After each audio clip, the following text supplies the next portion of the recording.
Hai teman-teman, sahabat setia IRV Project. Hari ini kita sudah sampai pada topik menyusun kajian pustaka, hasil penelitian relevan dan hipotesis. Seperti apa dan bagaimana? Mari kita simak bersama. Yang pertama kita mulai dengan apa yang dimaksud dengan kajian pustaka. Nah, secara umum kajian pustaka itu dapat diartikan sebagai kumpulan dari berbagai teori yang berisi referensi dan menjadi dasar dalam sebuah penelitian. Kajian ini bertujuan untuk menjawab secara teori mengenai permasalahan dari sebuah ide pokok penelitian. Jadi di sini adalah bisa dikatakan dengan menjawab apa yang tertulis pada judul. Karena di judul nanti dijawab ada rumusan masalah, lalu ke tujuan penelitian. Nah, kajian pustaka juga memuat berbagai uraian tentang kajian literatur yang mendasari gagasan yang dipilih, sehingga kajian ini disebut sebagai hal yang mendukung proses pencarian teori. Nah, kajian literatur ini dari mana kita peroleh ini banyak ya, bisa dari buku, kemudian ada artikel yang termuat pada jurnal, proceeding, atau bisa juga bersumber dari publikasi ilmiah yang lainnya. Ada beberapa hal yang menyatakan mengapa kita perlu menulis kajian pustaka. Yang pertama, sebagai solusi. Nah, solusi yang dimaksud itu adalah kita dapat menemukan solusi dari permasalahan berdasarkan pengkajian dari berbagai literatur. Yang kedua, ini adalah sebagai landasan pengembangan instrumen. Jadi sebuah penelitian itu untuk mendukung atau untuk memperoleh data, tentu ada instrumen-instrumen yang bisa digunakan. Nah, pengembangan instrumen ini bisa berdasarkan teori-teori yang dipaparkan pada kajian pustaka. Yang ketiga, membuat atau menentukan kriteria. Nah, kriteria dimaksud itu jika dia sebuah penelitian tindakan, itu bisa dibuat kriteria keberhasilan atau kegagalan, kemudian saran penelitian, bagaimana identifikasi, dan terakhir membuat simpulan. Jadi ini sangat penting kenapa kita perlu menulis kajian pustaka. Yang keempat adalah untuk melakukan verifikasi hasil penelitian. Nah, kajian pustaka ini sebagai perbandingan dari hasil penelitian yang sudah ada. Jadi ada penelitian terdahulu yang relevan, itu bisa dijadikan perbandingan, kemudian didapatlah simpulan, dan dikumpulkan menjadi hasil dari verifikasi. Nah, penelitian-penelitian terdahulu yang relevan ini penting juga untuk mengetahui kaitannya dengan penelitian yang kita lakukan. Nah, kita juga bisa menemukan perbedaan penelitian yang sekarang yang kita lakukan dengan penelitian yang sudah ada dari segi kebaruan, novelty-nya, seperti itu. Hal-hal yang perlu dilakukan sebelum menulis kajian pustaka. Yang pertama, kita mengidentifikasi. Jadi yang maksud dengan identifikasi adalah faktor-faktor apa saja yang harus dimuat di dalam kajian pustaka. Ini adalah salah satunya kata kunci. Nah, kata kunci ini kemudian membantu kita untuk menentukan topik penelitian agar pemilihan literatur atau referensinya juga sesuai. Jadi kata kunci ini, jadi teman-teman bisa perhatikan di judul ya. Jadi perhatikan kata-kata kunci yang terdapat pada judul, kemudian akan memudahkan memilih literatur atau referensi. Yang kedua, membaca penelitian yang relevan. Nah, untuk membuat kajian pustaka, teman-teman juga harus rajin membaca bagian abstrak ya dari laporan penelitian. Cara mudahnya itu adalah baca abstraknya. Karena di abstrak termuat judul, tujuan, terus metode, jenis-jenis penelitian, dan hasil penelitian. Nah, di mana kita bisa mencari sumber kajian pustaka? Itu adalah dari jurnal, dari buku, dari proceeding, dan lain sebagainya. Apalagi di era sekarang, teman-teman sangat mudah melakukan search itu dengan bantuan mesin pencari seperti Google ya. Hanya saja teknik menemukan artikel-artikel yang sesuai itu perlu diperhatikan. Misal gunakan kata kunci, kemudian diisi jurnal terkait ini, seperti itu ya. Itu sangat penting, sangat memudahkan.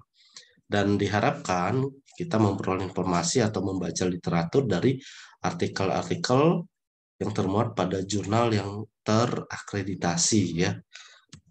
Lalu yang ketiga, mencatat. Nah, mencatat dimaksud di sini adalah setelah kita membaca literatur, kemudian dicatat temuan-temuan penting yang terkait dengan topik kita. Ini sebagai referensi juga pada bibliografi ya.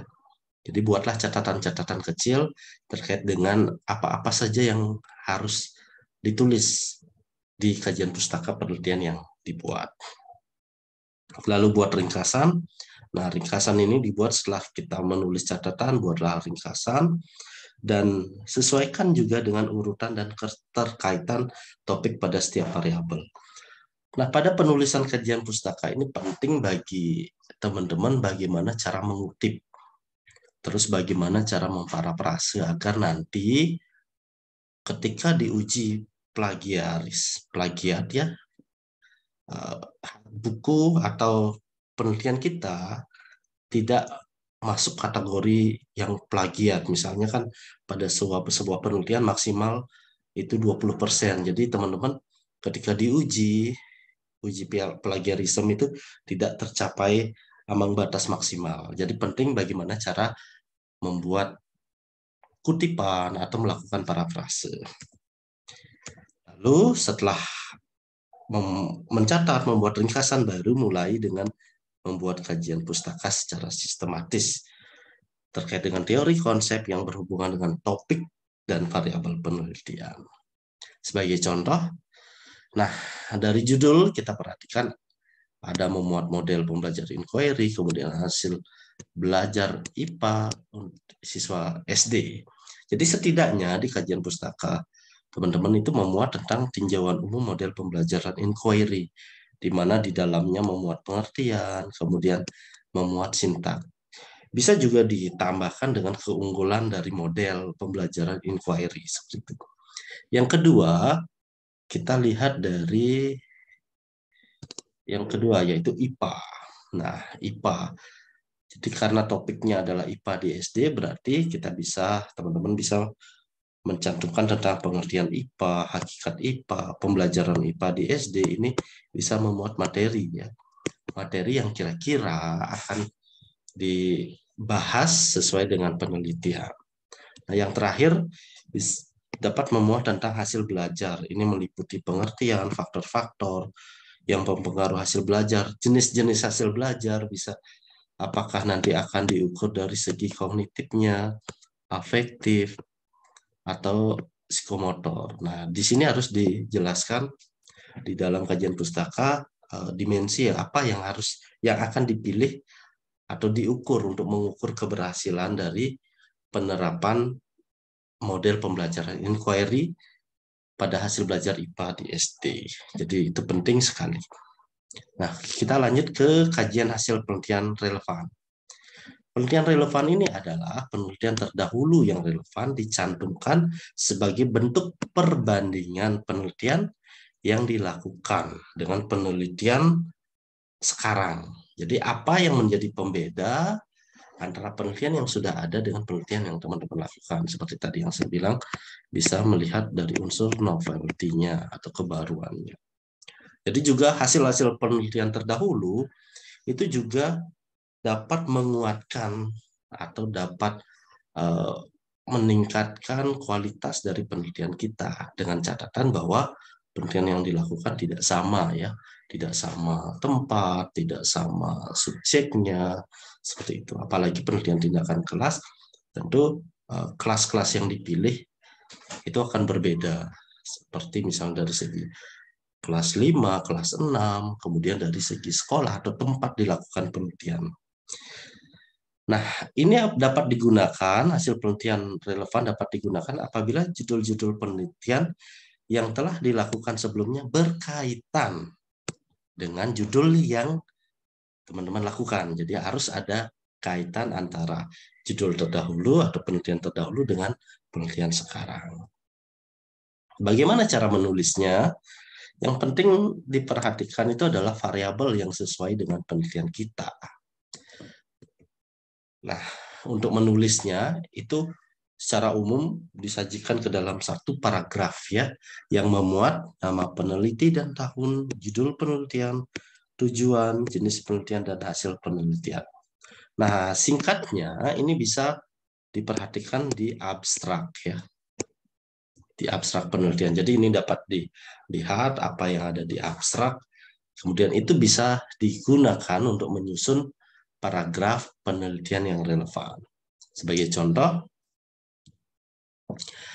berkaitan dengan judul implementasi model inquiry, jadi yang harus dicari adalah artikel pada jurnal yang memuat model pembelajaran inquiry, khususnya di sekolah dasar. Kemudian hasil belajar IPA, penelitian terkait dengan cara meningkatkan hasil belajar IPA, ini di sekolah dasar. Nah, dari judul ini, minimal di dalam sebuah hasil penelitian yang relevan itu yang diperoleh itu yang bisa digunakan itu setidaknya 3 penelitian terdahulu ya. 3 penelitian terdahulu. Nah, contoh bagaimana kita menulisnya adalah seperti ini. Ini disajikan dalam satu paragraf ya. Penelitian oleh tahun, ada judul, ada tujuan, kemudian ada jenis penelitian, dan ada hasil. Jadi setidaknya itu yang termuat di dalam paragraf ketika menulis hasil penelitian yang relevan. Yang ketiga itu adalah berkaitan dengan kerangka berpikir. Nah, kerangka berpikir adalah dasar pemikiran yang memuat perpaduan teori dengan fakta, observasi, kajian kepustakaan yang akan dijadikan dasar dalam penelitian. Nah, biasanya kerangka berpikir itu terdapat variabel-variabel penelitian, dijelaskan lebih mendalam, kemudian kerangka berpikir itu dijadikan dasar menjawab masalah.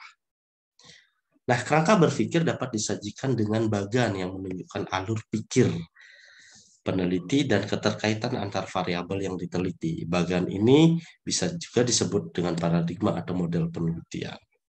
Sebagai contoh dari judul yang sama, implementasi model inquiry, bagannya atau alur berpikirnya kita bisa tulis seperti ini. Bagaimana awalnya proses belajar yang terjadi, di dalamnya memuat kelemahan, kemudian adanya model pembelajaran inquiry yang memuat kelebihannya, lalu bagaimana hasil belajar bisa meningkat dengan proses belajar efektif yang menyenangkan. Nah, bagan-bagan ini harus diceritakan dalam bentuk paragraf-paragraf.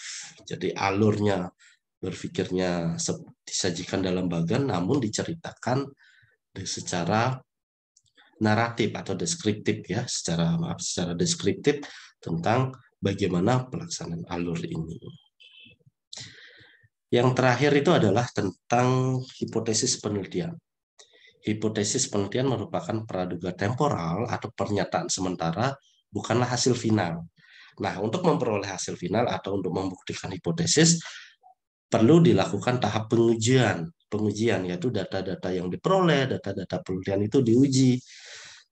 Kemudian hasilnya dilihat apakah hipotesisnya dapat diterima atau ditolak.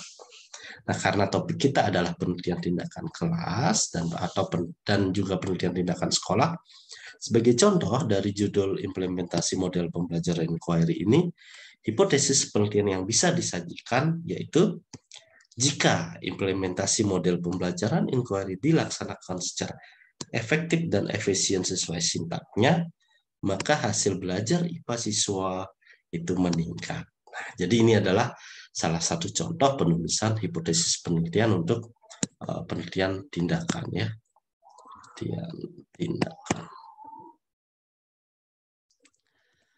Oke, itu saja dulu. Silakan lanjutkan dan semoga PTK atau PTS-nya segera jadi. Terima kasih.